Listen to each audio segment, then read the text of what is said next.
अवज्ञाचक्रस्तं तपनशशिकोटिद्युतिधरं परं शम्भुं वन्दे परिमिलितपार्श्वं परचिता यमाराध्यं भक्त्या रविशशि शुचीनामविषये निरालोके लोके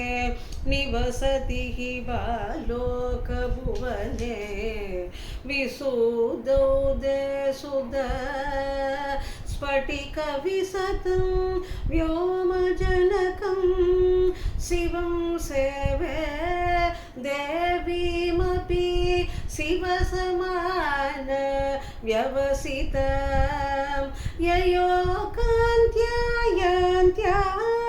शशिकिरण सारूप्यचरणे विदुदान्तर्ध्वान्त्व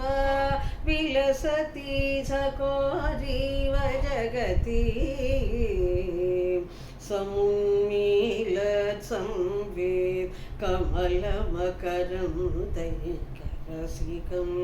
भजेऽहं सद्वन्द्वं किमपि महतां मानसचरं यदालाभादश्च दशगुणितविद्यापरिणतिः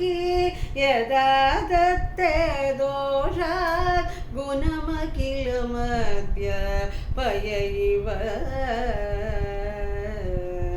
तव स्वादिष्टाने हुतवहम् अधिष्ठाय निरतं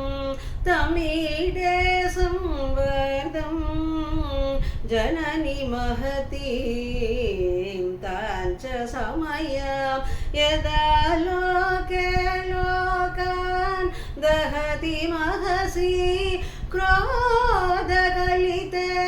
दयाद्राय दृष्टिः शिचिरमुपचारं रचयति दडित्वं शक्त्या तिमिरपरिभाति स्फुरनया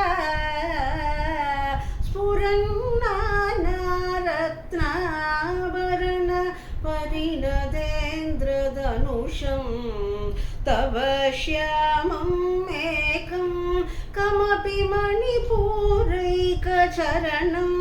निषेवे वर्षं तं